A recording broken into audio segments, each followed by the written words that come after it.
Fala, combatentes, sejam bem-vindos a mais um CombateCast, o podcast que vai além das leis. Meu nome é Lucas Barros, sou advogado criminalista. Hoje estou aqui com o Dr. Diego e também com o Dr. Murilo. Hoje a gente vai conversar a respeito do Tribunal do Júri. Muitas pessoas, inclusive advogados, acreditam que o Tribunal do Júri é lugar de teatro, mas na verdade não é. Quem já passou por isso sabe da responsabilidade e quem ainda não passou vai descobrir hoje. Dr. Murilo, o que você acha a respeito da frase que o Tribunal do Júri é lugar para teatro? Perfeito. Inicialmente, uma boa tarde, doutor Diego, doutor Lucas. Agradeço pela parceria mais nesse episódio. Bom, já falando sobre essa polêmica, se o Tribunal do Júri é um teatro, né? A minha opinião com relação a esse ponto é que, na realidade, não é um teatro, né? Eu fiz vários júris já, nunca atuei no júri como ator, né? E sim como profissional do direito, como advogado, fiz a defesa. E, na minha opinião, quem fala isso é porque não tem culhão para pisar no Tribunal do Júri, né? E se alguém fala, e vejo vários colegas, vários advogados falando que realmente é um teatro, enfim, que não é da área, que não sabe como que faz. Se ele viu alguém fazendo, ele estava fazendo um papel qualquer outro que não seja advogado, mas o advogado não estava sendo no júri, porque não é realmente um lugar, que a gente fala, né, o Tribunal das Lágrimas. Ali envolve crime de sangue, homicídio, feminicídio, crimes graves, às vezes pessoas inocentes que pisam naquele local, que pode sair de lá condenado em razão de uma falta de justiça, né, onde fala que o Ministério Público é o promotor da justiça, né, mas na realidade às vezes chega no Tribunal do Júri e ele pede o quê? Absolvição. Isso foi justiça? Não foi. Já errou, né? Então a pessoa estava presa, já passou por toda uma humilhação, mas teatro não é. Não, com certeza. Teatro, primeiro que advogado é advogada, não é ator, né, nem atriz. Então, penso que, eu acho que se confunde de repente a capacidade oratória e a capacidade de persuasão, persuasão positiva, né, não aquela enganatória, com questão de atuar. Eu discordo completamente dessa afirmação. A gente poderia conversar aqui a respeito também das dificuldades que eventualmente passaram no começo, como foi o primeiro júri. Acho que dá pra gente conversar a respeito disso, como foi o primeiro júri. Sim, o primeiro júri, na realidade, quando nós fizemos o primeiro, claro, estudamos muito, né? A gente nunca vai ser experiente sem passar pela experiência, assim, né? Então, o ideal é procurar um colega, alguém que tenha uma experiência já nesse campo para poder atuar em conjunto e pegando ali como que funciona todo o sistema, porque o Tribunal do Júri, na minha visão, é o ato mais complexo do direito, né? Então, mas quando eu fiz o primeiro, acabei não fazendo com ninguém antes, né? Então, fiz realmente, estudando muito e, por fim, o resultado foi positivo, né? Conseguimos a absolução da nossa cliente naquela oportunidade, né? Mas o que eu vejo, muitos colegas, né, que, inclusive, eu tenho admiração por eles, que vai no júri, fazer um júri, mas não tem experiência naquilo e acaba prejudicando o cliente, né? Então, eu comecei a ver isso, então, a orientação, né? Olha, vai fazer o primeiro júri? Estude muito, se prepare antes, procure um profissional mais experiente ou faça como fiz, né? Se dedique àquele caso, reuniões atrás de reuniões. Mas é desafiador, realmente, né? Quando eu peguei um promotor de justiça excelente, com muita experiência, que é um promotor itinerante, né? Que vai em várias comarcas fazer somente júri. E aí, se você não tiver o conhecimento, porque ali é sangue no olho, né? Então, ele não está ali para perder. E alguns promotores promovem a justiça, quer entender o caso, outros, se tá ali no júri é porque é bandido, e bandido tem que estar preso e vai meter umas palavras ali que você vai ter que se rebolar para realmente chegar ao nível dele, né? Então, mas o primeiro júri realmente foi uma grande experiência e a partir dali que eu fui perceber que eu podia fazer a diferença na vida das pessoas e que eu gostava daquilo ali, né? Então, E o teu, Diego, como primeiro júri foi, como eu comentei da outra vez, eu comecei a entrar na área criminal em 2021. Em 2022 assumi a postura de criminalista. Primeiro foi em 2021, lembra até hoje, setembro de 2021, foi a convite de um colega meu já mais experiente, doutor Carlos Eduardo, né, se estiver assistindo aí. Ele me deu a oportunidade de participar do primeiro júri, ele já tinha uma experiência com alguns júris, que não me engano 12 ou 13 júris na época, e também com a doutora, não estou me lembrando o nome agora, mas enfim. Foi muito legal, porque eles me deram a oportunidade. Eu falei que eu não tinha muita experiência, eu não entendia muito da aquisitação, a não ser a parte que está na lei, né? E a aquisitação, para quem não sabe, é a parte final do jogo, mas é mais importante, né? Então tudo isso tem uma grande relevância.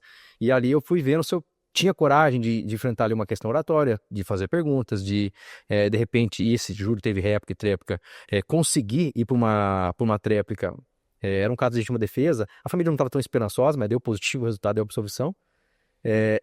E como teve ele, né, na cabeça ali na frente, aí eu me senti mais à vontade para conseguir falar, argumentar. Ele me deu essa liberdade, né, de conseguir auxiliá-lo ali durante os debates. Gostei muito da experiência, também o retorno foi positivo de pessoas que assistiram e tal. Então ali eu também. Mas é aquela coisa, precisa conhecer todos os detalhes, os pormenores, as coisas a mais que você pode fazer, né? Questão de levar equipamento próprio, tá, para mostrar a dinâmica pro jurado, sempre se preocupar com a questão do jurado. Eu acho que o primeiro júri já me deu uma experiência assim bem legal. Foi muito de tudo, né? Fizemos ali de tudo. Então foi bem legal, principalmente o resultado. Aquilo me deixou acho que mais motivado. Não, exatamente. Agora, o primeiro júri que fizemos também, né? A gente fala, é interessante, o doutor Diego falou, levar equipamentos, né? Por quê? Você tá sozinho ali, tem todo um estado contra aquele réu, o promotor tem todo o aparato do fórum, tá tudo ali, já convive ali, às vezes a porta do gabinete do promotor sai direto no júri, né? Então, e aí você chega ali como um alienígena, um estranho no local, e se você não tiver todo o equipamento para pelo menos ter um mínimo de chance, igual eles têm, a coisa não vai andar, né? Então, quando a gente fez esse primeiro júri também, mesmo sendo o primeiro, a gente com muita vontade de fazer acontecer, né? Tínhamos também equipamentos, levamos, enfim, e aí realmente teve esse resultado positivo, mas é muito importante realmente, né? O pessoal acha que o júri é oratório, é só oratório, é chegar lá e vamos falar bonito 1h30, né? Ficar citando versículos bíblicos, doutrina, ou ficar lendo o processo, isso não existe, cara. O júri, antes, né, pelo menos, cara, o que nós fizemos, o júri está marcado para hoje, 60 dias antes.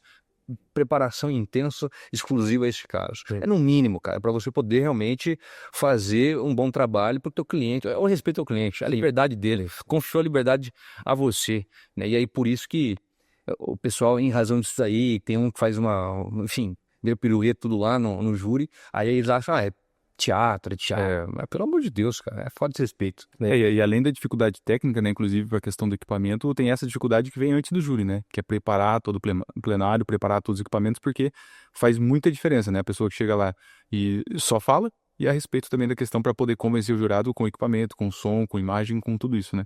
E falando aí... Essa é uma questão, né, que focada nos clientes, né, o cliente que passa por isso e procura um advogado que vai atuar no tribunal do júri. Às vezes tem um advogado que não atua no tribunal do júri, mas pega o processo para tentar fazer ou visando o valor, e aí não vai ser interessante isso aí. Tem que tomar cuidado, e aqui fica até um alerta para pessoas que procuram um advogado, né? E aqui a gente sempre fala, né? A gente não fala isso para falar, não, a gente é o bom, seja nós ou outro, mas você procura um advogado especialista que saiba atuar, né? Porque se a pessoa for procurar preço, né, no júri, mas tem um fulano ali da esquina que cobra X. O senhor está cobrando 10X. Né? Então, mas a diferença é essa. É a preparação. Só para exemplificar, se cobrar menos de 2 dígitos, pode desconfiar. Não tem como fazer um trabalho. Não dá. Não faz um trabalho difícil. Não dá. Não tem como. E aí só fala, mas não consegue fazer para mim enfim, cara. Agora, se vai se propor a fazer menos que 2 dígitos, faz pro bono, então. É outra história. Vai dativo, que é onde você vai... Dativo é uma experiência interessante para você... testar entre aspas, tem que ir com responsabilidade, mas você se sente mais seguro porque justamente por não ter ninguém remunerando você, esperando um resultado, às vezes a pessoa, se é a última esperança daquela pessoa, é uma excelente experiência, mas não é aventura. Isso tudo não se aventura, exatamente.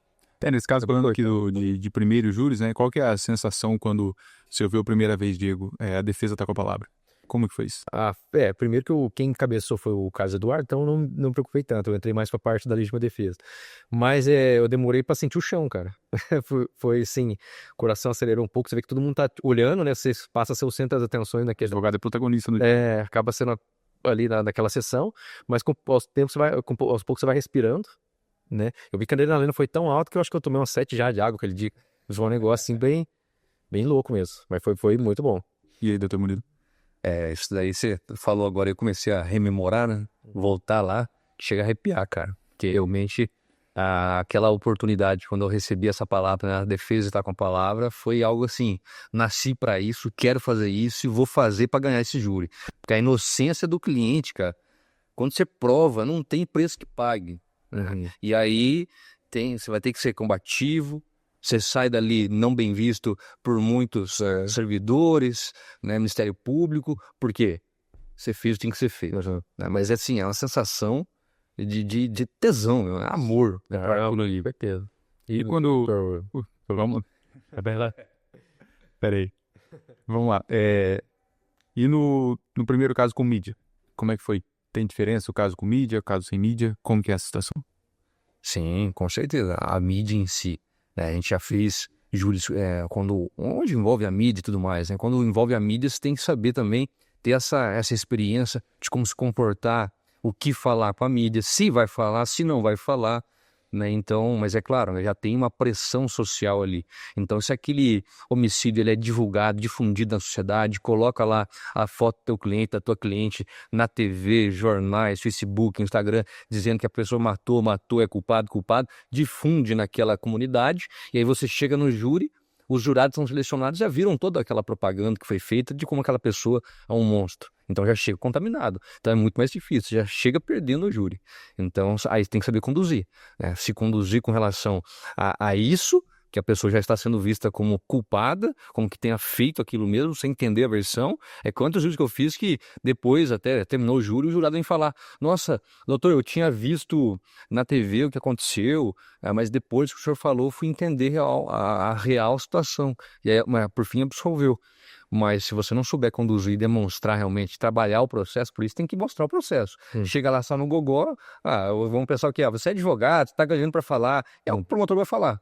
Sim, com certeza. Então, a mídia, ela é complicada. Eu nunca participei, que eu tenha protagonizado caso midiático. Eu já fui coadjuvante, ajudei vocês aquela vez naquele caso lá de Piraju, né? Isso.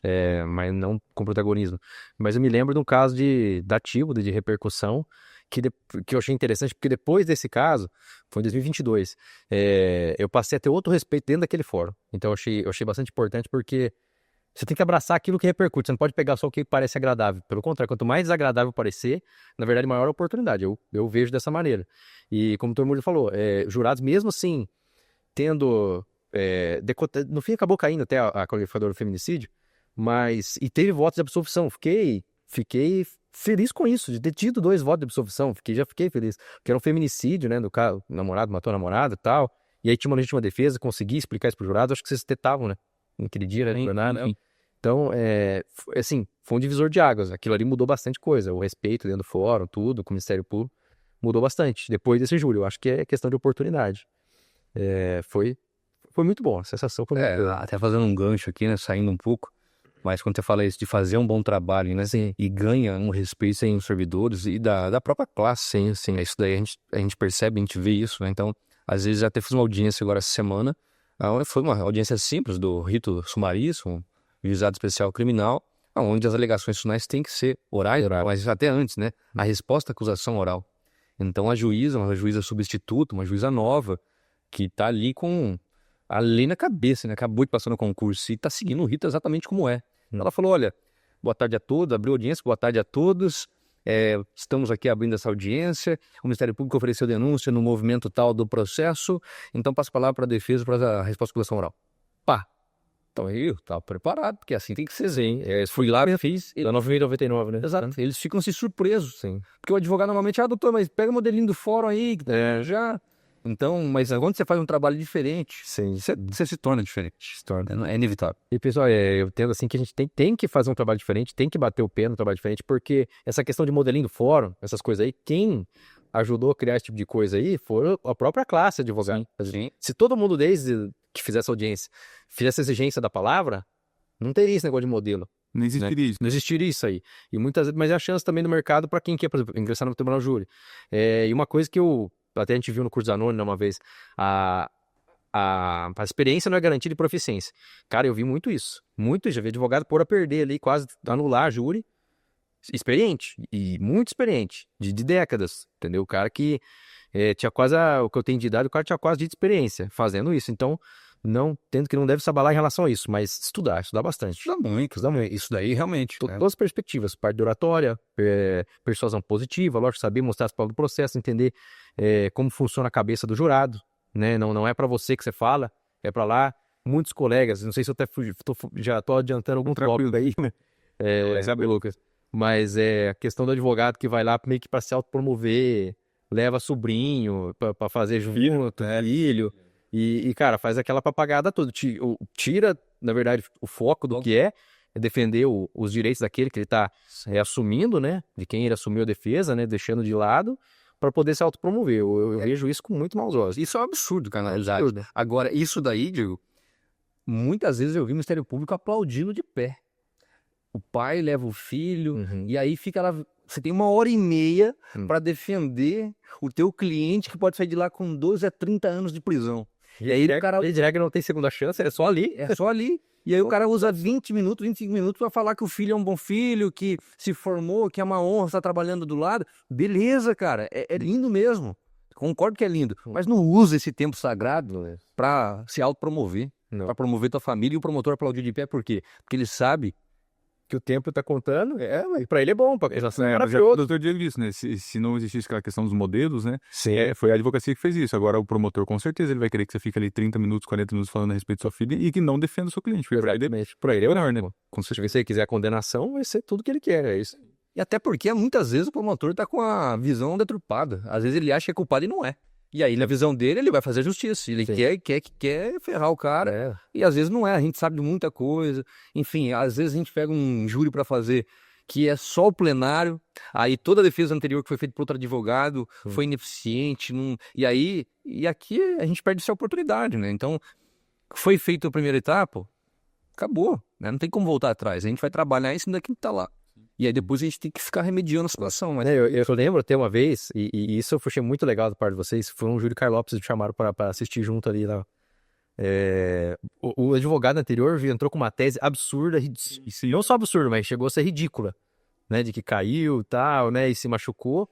Num lado de lesão corporal, que era evidente que houve, né? As lesões, e mesmo assim eles conseguiram um resultado positivo, né? Conseguiram se classificar. Mas é o que vocês falaram, às vezes você tem que dar um rodeio para conseguir mudar tudo aquilo, né? Infelizmente, por outros colegas que não levaram a sério o trabalho, né? Não leva. Ou pega, por exemplo, é uma tentativa de homicídio, é um feminicídio, ou um homicídio consumado. Beleza, a pessoa vai lá, eu não faço plenário, eu não atuo no plenário porque, como eu disse, tem que ter culhão, cara. Tem que estar lá. É ao vivo, não é nada online. Ali é você e você, não tem onde se socorrer. Tem segunda chance. Então, a pessoa pega lá, vou fazer só a primeira etapa. E aí pega lá, pensando que é no valor, não no resultado, faz a primeira etapa e aí deixa a bronca lá pro colega depois. Essa é uma questão interessante porque quem atua no tribunal do júri e tem experiência nesse ponto, quando é contratado desde a fase do inquérito, já tem uma estratégia ali, um caminho a ser seguido, né? O que deve ser feito, o que não deve ser feito. E eu acho interessante a gente comentar aqui, por exemplo, teve algum júri assim, que tirou o sono, ou semana sem dormir, como foi isso? Tirou o sono. Cara, não sei, não tirou o sono.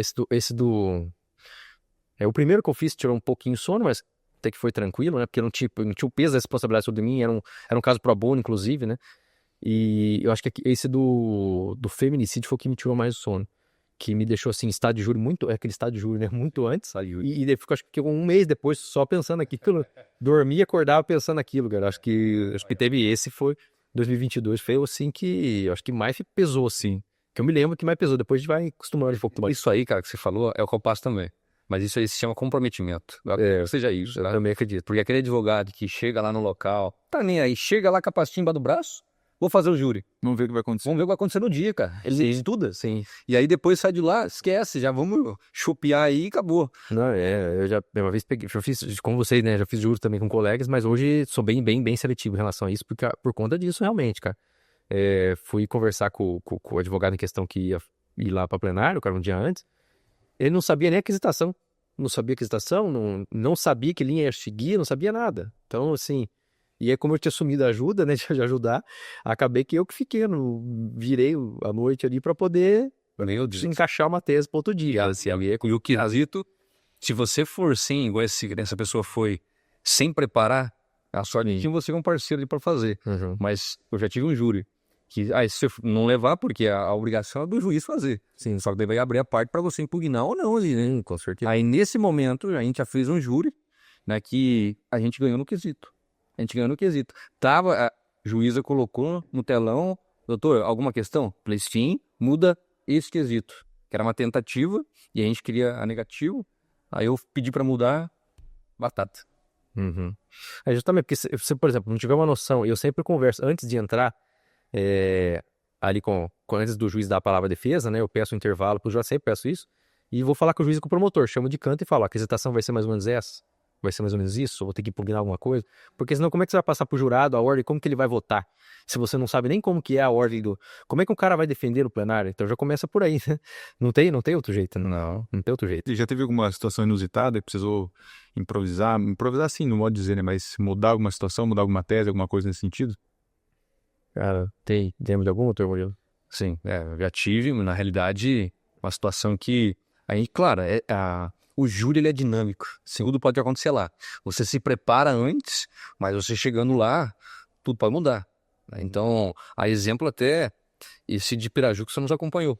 Então, a gente tinha uma tese preparada, chegou lá, o promotor pede a absolvição de um, né? Pede, na realidade, a certificação. E aí muda-se tudo, muda-se todo o cenário. Porque aí você vai falar, olha, foi um, foi o outro, e aí aquele outro que você ia falar que era ele, o promotor vai pedir a desclassificação, e aí, aquele já tá garantido, né? Você tem que mudar.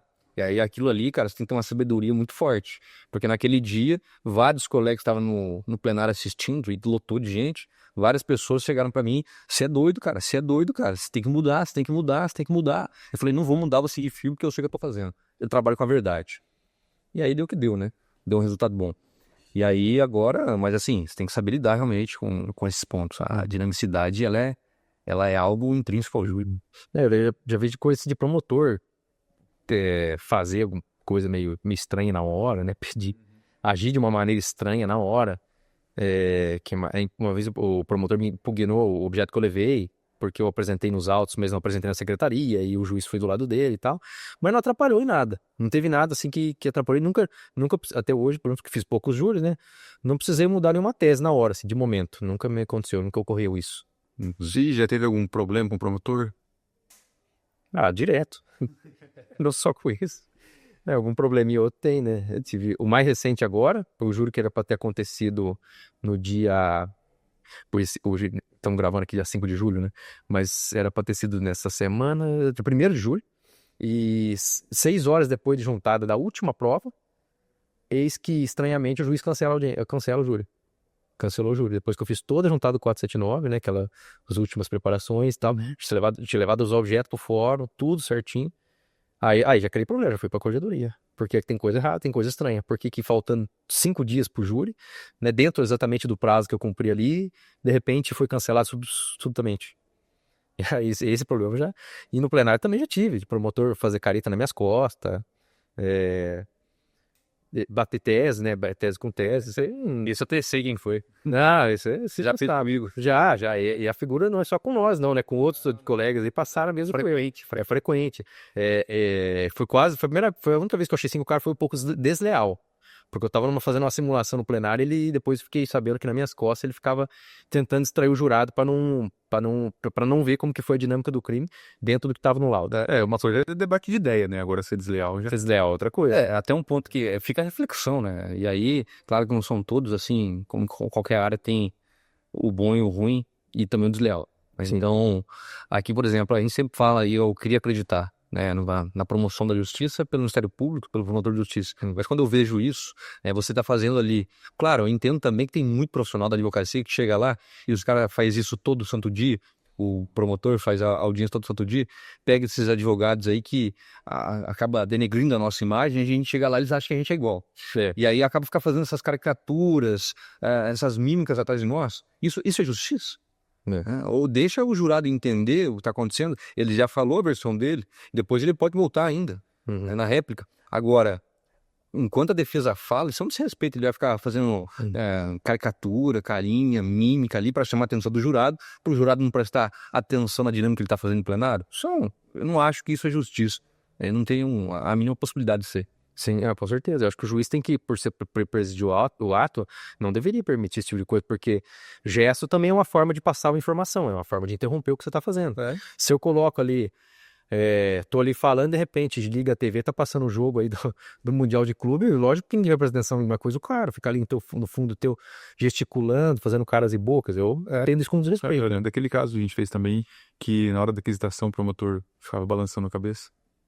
Durante a sala secreta, né? Na sala secreta, após o júri, aí quando termina o júri, vai para a votação dos jurados. E essa votação ocorre numa sala que todo mundo sai, é esvaziado o plenário, só que só ficam os advogados, Ministério Público, juízes e jurados, e ali os serventuários. E faz a colheita da votação. E aí, né, nessa oportunidade, o promotor ficava.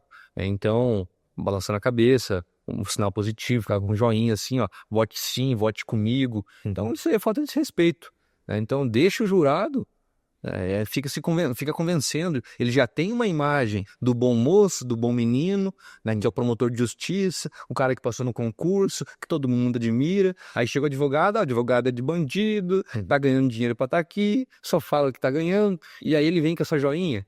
A justiça não bate, não se equilibra, né? Tá do lado do juiz ali sentado, né?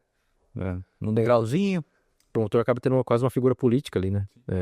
Complica, pesa muito, né? Sim, Pesa muito. ué, mas agora o que eu falo e volto a falar, tem que ter culhão. Lembra-se aquele júri que a gente fez em Paranacite? Lembro. Então, chegamos lá em Paranacite, o que aconteceu? A gente chegou no fórum, e aí a gente foi um dia antes no fórum para conhecer ali a dinâmica, o plenário e tudo mais. Fomos recepcionados por quem? Pelo guardinha, né? Pelo segurança do fórum. O que ele falou pra gente? Falou o seguinte: doutor, aqui, nessa cidade, hoje, um tá morrendo e o outro tá amarrado pra matar amanhã. Pra você ver a criminalidade daquele local. Então, muito forte. Aí chegamos no júri, o promotor falou o quê? Que é essa questão de política. Sim. Falou assim para os jurados: vocês querem, se vocês ouvirem a defesa, vocês querem que a Paranacite volte a ser o que era no passado? E ele tá julgando o caso em si, ou tá falando do que era a criminalidade daquela comarca? Que o guarda falou pra mim que matavam hoje, amarravam outro, matavam amanhã. Então, não pode ser assim. Não. Tem um peso muito político, né? Até tem escritórios que fazem, por exemplo, vai em determinada cidade e também vê um jornalista, ele contrata alguém para passar a versão do caso publicamente para tentar tirar esse peso de... como é que eu posso dizer? É que daí uma sociedade que sofreu muito, né? Uma sociedade que sofreu muito, o punitivismo é o que é esperado, né? Realmente é difícil. Você tratar teu caso com distinção, né? Fazer um distinguish pro jurado não é uma tarefa muito fácil, né? E cara, interessante que ontem, né? Tá lembrando? Tá tendo uma festa café lá em Branco. Ontem a gente foi nessa festa. E eu tava lá, né? O Dr. Lucas tava lá com a Yara pegando uns negocinhos ali pra comer. E aí eu fui de uns clientes ali, e fui afando clientes do escritório, me chamaram ali, fui lá conversar com eles, fiquei trocando ideia. Aí eles falaram: doutor, eu tô vendo seus vídeos, né, e tal, mas é só no criminal, doutor Arthur? Falei: sim, né, sou advogado criminalista. Nossa, doutor, mas só bandido? Mas é perigoso, tem que tomar cuidado. Então as pessoas não têm a dimensão, cara, de que ali tem inocente. Não é o bandido, eles acham que é o quê? Que a gente tá defendendo só no narcotráfico internacional. Não, cara. Especialmente o Tribunal do Júri, né? Que é um tribunal que a pessoa tá sujeito. Eu acho que eles não têm a dimensão de que se ele vai numa festa dessa como eu fui ontem, ingere ali 3, 4 latinhas, tá saindo da festa, e aí ele tá em alta velocidade, passa alguém na frente, essa pessoa é atropelada, morre. O promotor vai denunciar ele por dolo eventual no júri. Aquela pessoa é bandida? É um elemento? Não é, cara. Ela errou, bebeu, não poderia, e alguém faleceu. Mas não é bandido. Então, eles não têm essa visão e tratam todos como está ali, como um aparato. Especialmente também no nosso ponto de vista, não se percebe também, por exemplo, às vezes o índice de criminalidade até é alto naquela região, naquele lugar, naquela cidade. E às vezes a pessoa mata justamente porque se defendeu de um mal maior, né? E o júri último que foi cancelado é sobre isso. A casa do cara quase foi invadida por isso e tá respondendo por tentativa de homicídio porque tentou se defender. Então, essa dinâmica também as pessoas não entendem. Que de repente esse número inflado também foi que tem pessoas que estão se defendendo de ataques. Sim. Num lugar onde a violência é sintomática, né? Também acontece isso. Eu também. Eu acho interessante a gente conversar também a respeito da parte técnica, como que inicia, como que funciona o júri, até o que acontece até chegar no tribunal do júri. Acho legal a gente conversar um pouco sobre isso também. Vamos lá, vai, doutor Gil. Começa? Começa.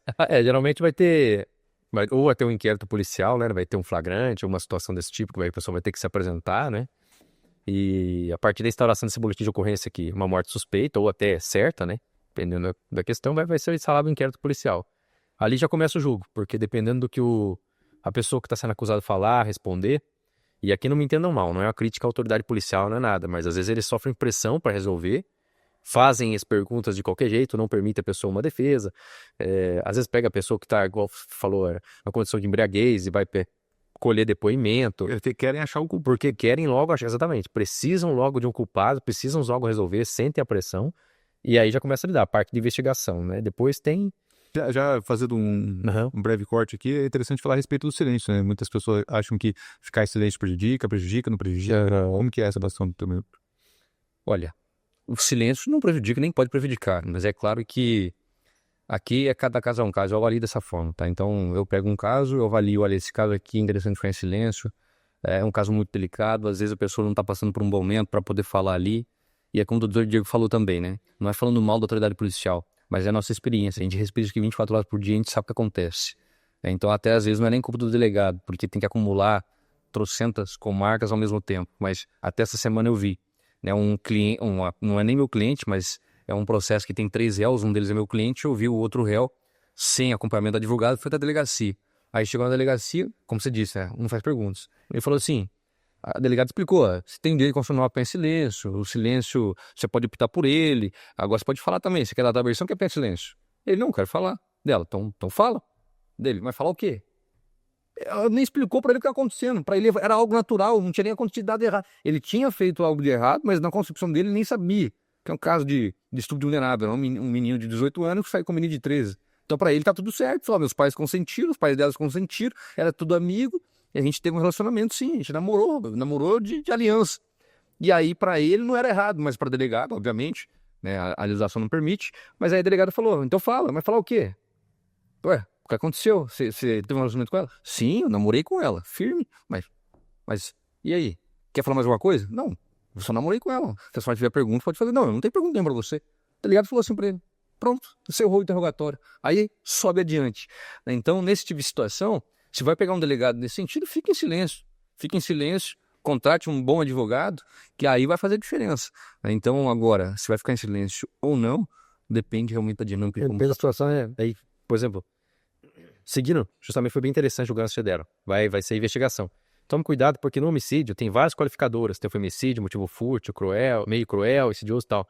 Cuidado com isso, porque às vezes o cara tá até explicando uma situação, por exemplo, o cara veio pra cima de mim, eu saquei uma faca, acertei.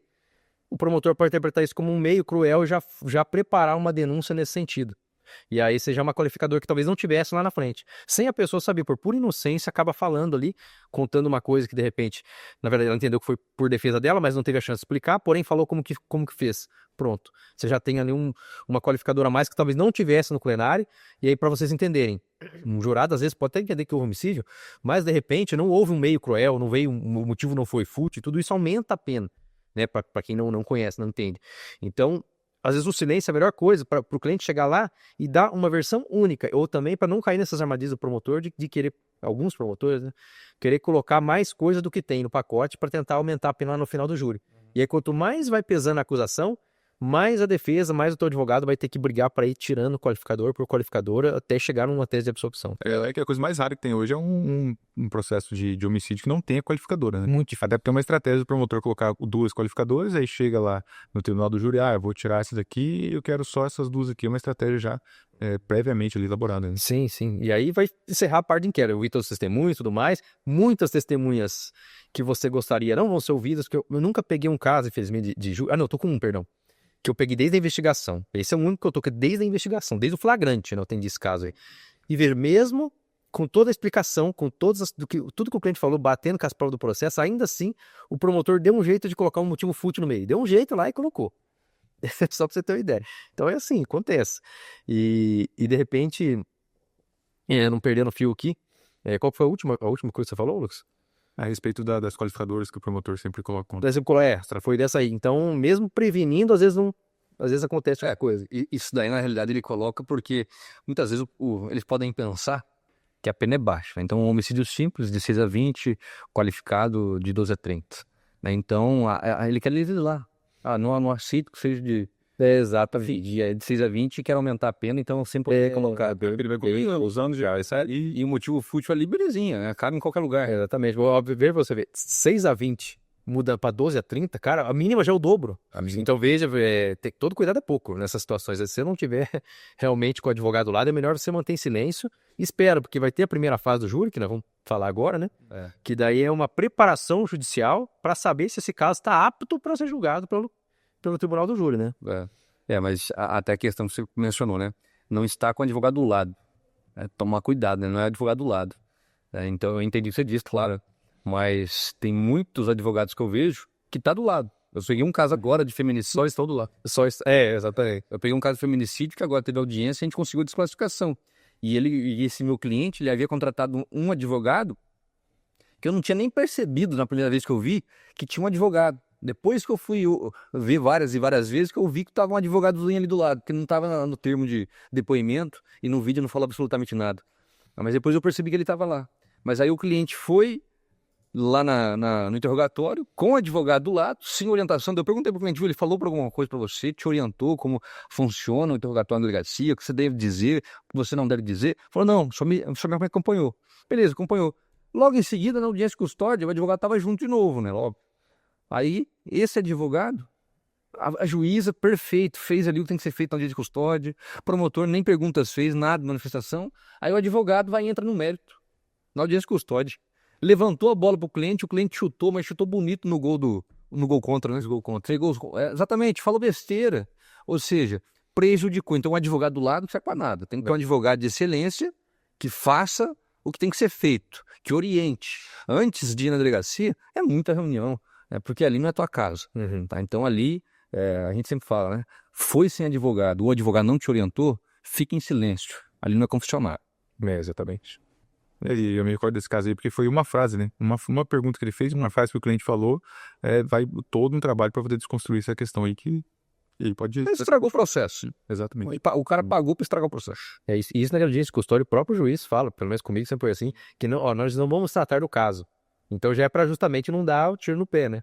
Pois é, e esse advogado ele estava fazendo perguntas para, ao final, requerer a liberdade. Sim. Só que ele fez uma pergunta ruim, sem pensar, uma pergunta sem pensar. Ele estava lá sentadão aí, ó, uma garrafinha de água, pá, mandando pra dentro, e de boa, né? Não estava nem preparado. A audiência 2 horas. 5 minutos antes ele entra, já estava atendendo outro caso, nem estava estudando aquele caso. Chega lá, viu? E aí? Trabalha? Tem endereço fixo? Tem filho? Pô, isso aí não resolve nada. Faça o que tem que ser feito, eu sempre falo. E se não sabe, digo ou não digo, sempre digo isso. Se sabe, faz. Se não sabe, deixa quem sabe. Sim. Tanto que, muito caso, igual eu falei, parte minha é criminal. Muita coisa chega pra gente que eu não me aventuro, não pego e não vejo como é possível, cara. Não vejo como é possível atuar em tantas áreas. Não vejo advogado que faz. É só você ver no cabeçalho da petição, né? Premissária, trabalhista, administrativo. Cara, eu falei, você não tem cara, impossível, cara. Eu queria que você me ensinasse. Não, se eu gastou no escritório ainda, não consigo. E tivesse aquela equipe grande, né? Mas não, é só ele. Exatamente. Ele é um estagiário, o máximo, né? Ele é o secretário, o máximo, e faz isso aí, né? Infelizmente. É um gênio. A gente estava conversando a respeito da primeira fase. Emendando a primeira fase. Então, na primeira fase, vai ter o promotor, vai ter a testemunha da defesa, vai poder levar. Se você quiser não levar, também estratégia tua.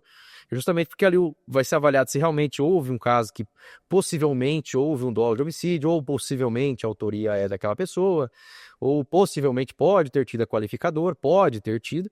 Só que quem vai decidir daí não é o juiz, né? O juiz ou a juíza vai verificar se tem o suficiente, a materialidade, lógico, tem que estar comprovada, ainda que seja uma lesão, ainda que seja um tiro de arma de fogo que não pegou em ninguém, vai ter que ter uma materialidade, vai ter que ter indício de autoria, qualquer coisa, algum elemento que fez chegar até aquela pessoa, né, e não bastando ser testemunho de ouvir falar, e aí vai ter a fase da pronúncia. Pode ter absolvição sumária, se vê que um caso realmente mostrou que realmente não foi nada daquilo, né? Ficou comprovado que não.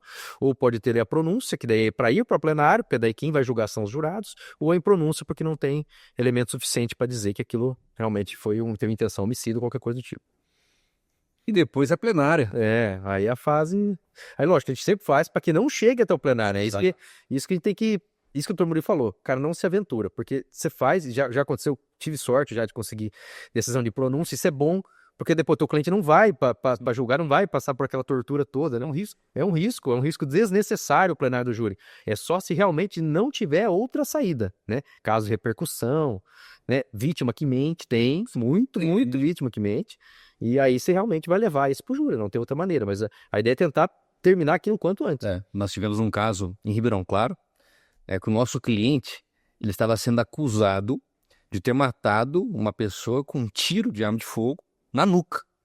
E aí esse meu cliente, segundo a denúncia, estava em um bar junto com a vítima, e aí depois desse bar, a vítima saiu na frente, e logo em seguida saiu o meu cliente.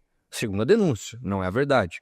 Segundo a denúncia. E aí, esse rapaz, que é a vítima, que faleceu, morava numa área rural. Morava num sítio um pouquinho distante, e ele pegou, era umas 7h30 da noite, pegou rumo à estrada. Entrou na estrada assim, tem as câmeras de segurança de empresas que estavam no local, de casas e populares. Pegou a pessoa entrando. E entrou, aí ficou escuro, sumiu. E aí logo em seguida passa, segundo a denúncia, o meu cliente. E aí foi denunciado por ter matado. Beleza. Aí nós entramos na defesa. E aí a gente já entrou também, já tinha a resposta... Não, a gente entrou na resposta à acusação, né? Eu acredito que já tinha resposta. Já tinha a resposta à acusação. Nós entrando então para audiência nesse caso. E aí quando eu fui analisar, vi as filmagens que o promotor usou para embasar a denúncia como sendo meu cliente, eu cheguei nas imagens, mas não dá para identificar. Não tinha como identificar ninguém na imagem. Era uma pessoa com uma mochila nas costas. E aí, segundo relatos que deram na delegacia, o meu cliente também está com a bolsa nas costas, está com a camisa preta. Era semelhança e por isso ele foi denunciado. E aí veio para audiência, chamamos ali o dono do bar, pessoas que estavam no bar, perguntei para eles, viu? O meu cliente conversou com a vítima? Em momento algum. O meu cliente ameaçou a vítima? Em momento algum. Aí chamamos, né, o promotor até chamou, rolou também, a mulher da vítima, né, o filho da vítima, eu perguntei para eles, vocês já viram a vítima conversando com o cliente? Nunca. Vocês conhecem ele? Nunca, nem vimos. Pedimos perícia daí na imagem. Aí a perícia constatou que não era possível identificar quem era a pessoa. Só que daí veio o policial, enviesado. Aí esse policial falou o seguinte, viu? Essas gravações que nós encontramos, que a polícia militar que encontrou as gravações, pediu ali para os populares, essa dona da casa falou que o teu cliente foi na casa dela e ameaçou ela de que se ela desse as filmagens, ele mataria ela.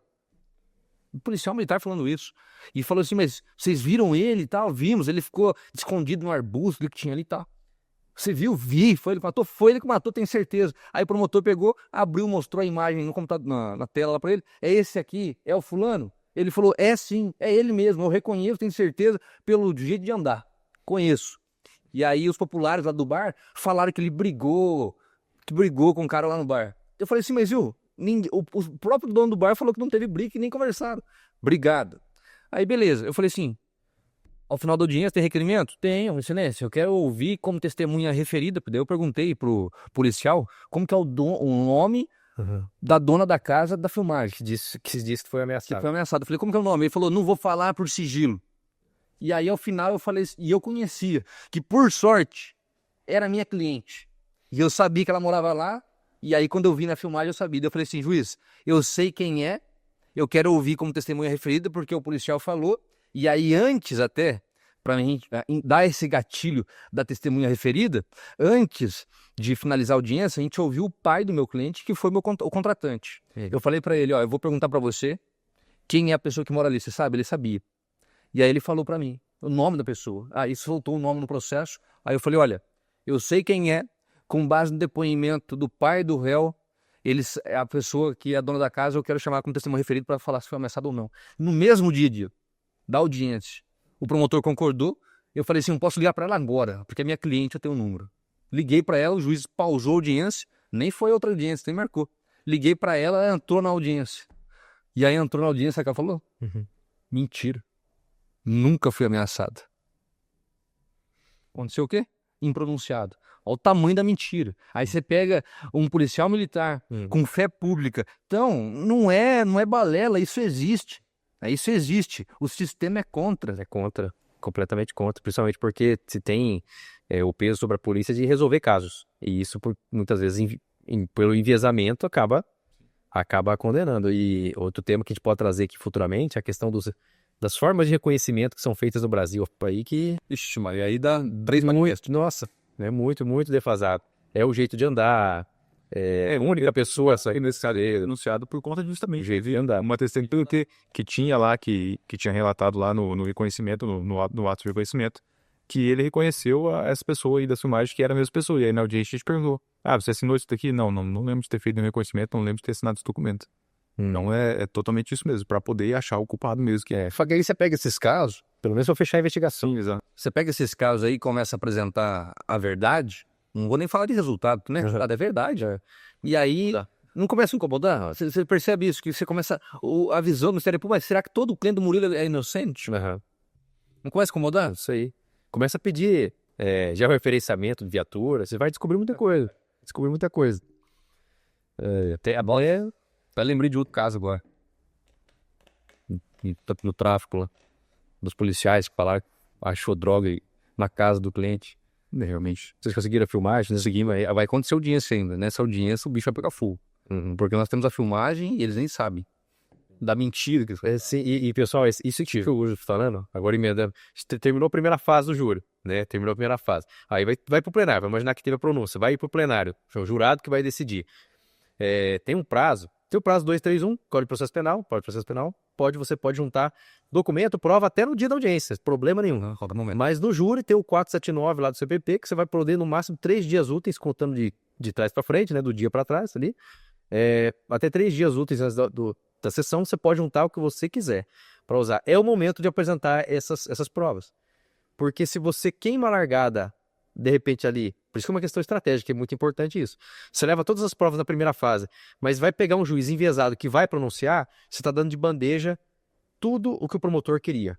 Porque se o promotor tiver convicto, não pela justiça, ele está convicto da versão dele, ele vai tentar te atropelar de alguma maneira, seja por outras testemunhas, fazendo outras perguntas. Agora, se você leva aquilo perto do 479, perto do plenário, cara, é o momento que você tem de desconstruir a mentira, quando for, né, no caso mentira, a mentira acusatória. É o melhor momento. Eu acho que esse é o grande diferencial do tribunal do júri. Você conseguir na frente do jurado mostrar que aquilo tudo ali caiu por terra. Até essa questão do 479, né, da juntada ali, já perdi amizades com promotores em razão disso. 479. Perdi amizade, eu passo por isso. É uma situação assim, é triste. Eu fico chateado. A pessoa leva o pessoal, né? Eu levo totalmente. Levo totalmente. É porque é aquela coisa, não tá acostumado com advogado atuante. Exato. É todo advogado lá. Amém. Amém. Não junta nada. Nunca vi o 479 relevante, nunca vi. Não, agora uma coisa eu falo. Pelo meu cliente eu vou lutar. Mas, sem dúvida. Acho que é o mais importante ali. Fica aquela coisa, o cliente, porque é os direitos dele que você está defendendo, mas acima de tudo o jurado, né? Saber fazer o jurado entender o que você está falando, o que você está falando tem coerência. Né? Essas duas figuras são o que importa, cara. O Ministério Público não importa, ele é parte acusatória, ele é parte, né? Não tem. A gente fez um júri que o cliente disparou contra a pessoa e a pessoa faleceu. E ele fez, acabou, ele confessou que fez. Então nós vamos ao júri. Então não é... A gente trabalha, eu falo o seguinte, a gente trabalha com a verdade. Eu não vou lá para falar que o cara deu um tiro, quando na verdade ele deu uma facada. Não existe isso. Então fizemos o júri, ele recebeu a pena, tá preso, cumprindo a pena dele. A família é grata. É grato por nós, pelo que nós fizemos. Sim. No júri. Reconheceu o nosso trabalho. Então, é isso. É trabalhar com a verdade. Se ele fez, vai ter que pagar, mas pagar dentro da proporcionalidade. Não é encher linguiça de qualificador. Exatamente. Realmente, ali o júri ali. E chegando nessa parte, né? Terminou a primeira fase, pronunciou, foi pro plenário. Então veja, pessoal, o plenário não é só no dia. No dia que vai acontecer, você vai ver o que acontece. Você já tem que, muito antes, fazer as reuniões, como falaram. Eu costumo fazer investigação defensiva, acho que os doutores também, né? Costumo fazer isso para coletar outras provas que não tem na investigação, de repente até contratar perito, né, dependendo da situação, né, se for crime de trânsito, etc. Porque tudo isso que vai fazer diferença no dia do plenário, não é só chegar lá e falar bonito. Não, acho que não. E outra, eu já tive a oportunidade de fazer júri de mais um dia. Né? Então, terminou um dia de júri, não tem madrugada, não tem noite, irmão. Você vai ficar sentado lá, pegando os depoimentos, né, trabalhando com os depoimentos que foram colhidos então, durante o dia de plenário, para trabalhar daí durante toda a peroração no plenário. É interessante eu falar a respeito disso, comentar que teve aquele caso também a respeito dos vídeos da secretaria, que simplesmente sumiu o áudio. Então, estranhamente, né? Por isso que eu falo, tem juízes de juízes, e aqui é experiência. E volto a dizer, você só vai ter experiência a partir do momento que você passa por ela. Senão você nunca vai ter experiência. O pessoal fala, mas é para fazer um júri. Sempre ouvia isso quando estava na faculdade. Para você fazer um júri, você tem que ter experiência. Mas pô, que Que coisa, cara. Como eu vou ter experiência, eu nunca fiz. Nunca vi, é. Então, se prepare e faça. Seja experiente antes de ser. Né? E aí você vai lá e faz, aí você vai se tornar. Sim, é dos leitores que eu gosto de fazer. Tenha mentores, assista outros. Assista, vai lá e assiste. Pega um dia Hoje é tão do fácil. fórum, como que você estiver mais tranquilo, tira o dia e assiste inteiro. Ou na internet tem, né? No Paraná, gravo, várias comarcas gravam, juro, assista. Mas com Coloca lá, olhar crítico. olhar crítico, e aí que eu chegar no segundo ponto. Absorva as experiências. Não adianta você ter experiência e achar que você tá certo ou tá errado. Eu perdi. Não, a culpa é do jurado, não é minha. Esse eu acho que a maior arrogância que você pode ter é essa, né? Ter essa prepotência. Jamais, tem que ver onde você errou. Exato. Onde você errou. E aí, com relação a essa pergunta que o Lucas fez, nós temos alguns juízes que não pode gravar audiência, não pode gravar a sessão plenária, não quero mídia aqui, não quero nada. Não permite nem você mexer no celular. Aí você vai ter que realmente enfrentar ali. Por quê? E aí confia para ver, confia no sistema judiciário, confia para ver o que vai acontecer. Nós confiamos. E aí, se alguém quiser, eu mostro, porque eu provo. Né? Nós confiamos no sistema e o sistema vacilou com a gente. Sim. Por quê? Durante a sessão plenária que estava ocorrendo, a própria peroração, a palavra do Ministério Público foi totalmente gravada. O juiz não permitiu nós gravarmos. Não permitiu. E aí, o do promotor foi totalmente gravado pelo próprio sistema do judiciário. O nosso também foi gravado, mas detalhe, o nosso não tinha áudio, deixaram no mudo. E aí o promotor apresentou um recurso para reabrir o caso, né, para ter um novo júri. Sim. E aí nós tínhamos sustentado tudo, e estava tudo comprovado, e aí o nosso áudio não existiu. E aí o que ele fez? Anulou? Usou disso e anulou o júri. Anulou. Não confie, Não. leve teu equipamento, não peça um adaptador, o T, né? Não peça isso, não peça uma extensão no fórum, leve o teu. Leva tudo. Leva tudo. E mesmo, às vezes, você vai chegar em lugar, lógico. Cara, tem gente que, velho, ajuda demais. Que chega na comarca, cara, as pessoas são muito solistas, né? O servidor ali, o segurança. Cara, todo mundo é muito solícito. Mas tem lugar que, se ele tiver uma extensão de 20 metros, precisa de 5, ele não vai te prestar. Não Ele vai te prestar. Vai. Pode ter certeza, não vai prestar. É jogo. Não, mas isso é revoltante. É revoltante, é revoltante. Vocês lembram quando a gente foi naquele de Piraju, que nem no dedo fora a gente podia parar o carro? Não, é absurdo. A gente tipo, chutado dali, né? Até o cachorro tinha uma casinha dentro do fora, não podia entrar, cara. É assim mesmo. Assim, tem hora que a gente até conversa com o Lucas. Tem hora da vontade. É porque eu não nasci para isso. Porque se eu quisesse, eu seria. Eu sou vocacionado para advocacia. Mas tem hora da vontade de passar num concurso, né, para me tornar e fazer tudo diferente. Mas eu acho que também a pessoa entra para isso. Eu acho que é feito uma lavagem cerebral ali, cara. Porque não é possível. Não é possível. Não pode entrar. O esforço que a gente fez para entrar com o carro para descarregar. Nossa, isso foi merda. Não era nem para parar o carro lá dentro. É para descarregar. Isso é um absurdo, cara. De revolta, cara. Isso aí me revolta. Porque daí não é tratado como parte, né? E aí, por exemplo, esse último que eu falei pra vocês foi cancelado recente. O que me dá a entender? Dá a entender que o promotor era nova no caso, eu vi que era nova, ele chegou recém-possado ali, acabou de passar pelo estágio probatório, nós pesquisamos o histórico, né? E a impressão que dá é que a pessoa, não, eu acho que isso aqui vai ficar muito apertado para eu atuar, vou falar ali no gabinete do juiz para ele dar um jeito de cancelar. É essa sensação que você tem, porque daí imagina, é uma coisa de o promotor tá dentro do fórum, é a mesma coisa de você ter um escritório dentro do fórum, virar amigo do juiz, todo dia, vai tomar café e tal. Então isso acaba, mesmo que a pessoa seja honesta, o juiz, o promotor, não é questão de honestidade, mas é a questão vai criando vínculos, e onde você cria vínculos, você acaba cedendo um pouco mais, sim, né, aceitando mais pedido. Acontece, né, não deveria ser assim. Eu perguntava uma coisa pra você no começo, Lucas, acho que era a questão do que você achou mais desafiador, uma coisa assim, né? Deixa abaixo, sim. Deixa abaixo. Não, mas na realidade o Lucas ele tem um papel fundamental, você pode dizer isso. Ele tem um papel fundamental. Né? Na frente, por exemplo, no tribunal do júri, eu estou lá. Sim. Né? Eu coloco ali a minha voz no tribunal do júri, mas a minha voz reproduz o que o Lucas produziu. Sim. Né? Então realmente o papel dele é estar no júri, preparando tudo, sem ele não acontece. Não faria nem 1% do que eu faço no júri se não fosse esse cara aí. Isso é foda. Eu falando isso, eu gostei disso aí, que assim, outra coisa, pessoal, olha, se você for contratar o advogado e ele vai sozinho lá, vou falar pra você, se começou perdendo 3-0, agora é 5. Capacitinho embaixo do braço. Capacitinho debaixo do braço, né? E contando que o juiz vai ter a boa vontade de oferecer o data show dele pra você. Aí piorou. Que funcione. Que funcione ainda, né? Que dê pro jurado ver o que você tá apresentando. Então, outra coisa que eu acho Porque desde o primeiro júri eu fiz assim, eu acho que tem que se fazer tudo em equipe. Porque é muita gente jogando contra. Muita gente, estagiário tá gorando você porque não gosta da tua cara, o promotor tem lá, todo mundo gosta do promotor, ele é do fórum, né? Vê como o promotor, né, como figura de autoridade, aí vão lá ajudar, vão ser benevolentes com ele, você tá sozinho, ou sozinha, né? Então eu acho que nesse ponto aí tem que... Naquela bandeirinha mais ruim que tem, lá no cantinho, sozinho. Então tem que fazer volume, pessoas ajudando, como você falou, o Dr. Lucas fazendo todo o bastidor enquanto você tá ali falando. Sim. Então, só pra vocês terem uma ideia, nesse último júri que o próximo que eu vou fazer, eu tenho uma equipe com 5 pessoas, além de mim, mais 4. E tem que ser assim. E tem gente que imagina, né? O Dr. Diego tá com mais 4 pessoas, o promotor tá sozinho, mas ele não tá sozinho. Não. Ele tem um staff pra trazer, ele tem assessor, tem Todos os policiais vão testemunhar a favor dele, sorrindo pra ele. Ué, aquele de Vanaciri que a gente fez. E que o promotor falou? Vem esses advogados, até pra gente ter escritório lá na Londrina, ele falou: vem os advogados de Londrina aí, de cidade grande. Ele falou desse jeito, com essa equipe toda aí, e aí eu sozinho. E aí fala assim, o réu é bonzão, tá contratando 3 advogados, tá gastando, vendendo até casa pra pagar os advogados. E aí eles estão vindo aqui só por causa do dinheiro. Pô, o promotor tem um fórum inteiro do lado dele. Não, esse aí na próxima que o promotor fala isso, você pega e joga... Entra no site do MP rapidinho, é prova que não tá no processo, coloca lá o que ele recebeu por último, o último lerite dele, e vê se ele tá de graça ali. Geralmente o que ele tá ganhando por mês é mais do que você tá cobrando de honorário na hora. É isso aí. E a sociedade paga, né?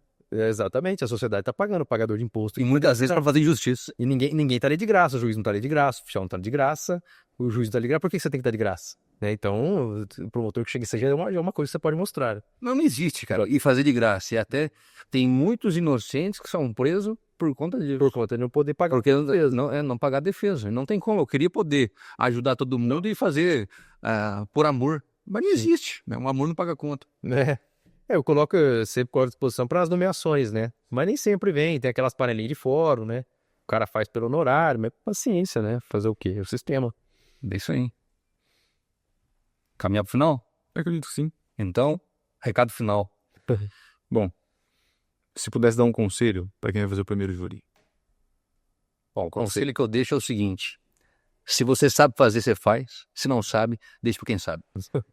Meu conselho é um pouco mais, vamos aprofundar um pouco mais. Eu acho que o meu conselho é, pega alguém que é mais experiente pra você fazer o primeiro junto, peça a palavra, né, pra pessoa, peça pra estudar o caso junto. E mais do que isso, estude também a lei. Primeira coisa, aprenda a ler o Código de Processo Penal, aprenda a ver como que funciona, assista outros júris, né, antes de você se aventurar. Já vai absorvendo algumas experiências que você já pode levar para plenário, inclusive surpreender quem tá ali te vendo pela primeira vez, né? Eu fiz, não vou dizer que segui exatamente esse caminho, mas tentei procurar seguir o mais próximo possível disso. E até complementando, já falei aqui, mas é a minha opinião, realmente é a minha opinião genuína. Sim. Né? Mas isso não significa que a pessoa não se prepara, né? Como eu tô dizendo. Sim. Se você não sabe, não faz. Exato. Tô dizendo. Então eu complemento o que o Diego falou. Se você sabe, vai lá e faz, mas se prepara. Mas aqui até um adendo, né? O Luiz, você conheceu o Luiz. O Luiz Fernando. Né? Então o Luiz Fernando Benato, né? Deixa um abraço pra ele aí. Um grande amigo, que hoje se tornou amigo, não um irmão nosso. Mas eu me recordo que quando eu fui fazer um júri, ele mandou mensagem pra mim: doutor Murilo, gostei do teu trabalho, quero lhe acompanhar, quando vai ter um júri. E aí eu falei que o júri ia acontecer no dia tal, ele estava lá, se dedicando, aprendendo, depois a gente convidou para fazer um júri junto com a gente, foi um cara excepcional. Sim. É um grande profissional. Mas é assim que faz. A questão de se aventurar é não saber o que tá fazendo. Você ter experiência e ir lá fazer o primeiro é diferente de não saber o que tá fazendo. Exatamente, completamente diferente. Bom, então a gente tá chegando aqui a mais de 1 hora de episódio, a gente vai encerrar. Aguarde o próximo episódio, se tiver alguma dica, alguma sugestão de tema, deixa aí que a gente vai trabalhar também. Isso aí, pessoal. Frente combatentes. Um abraço.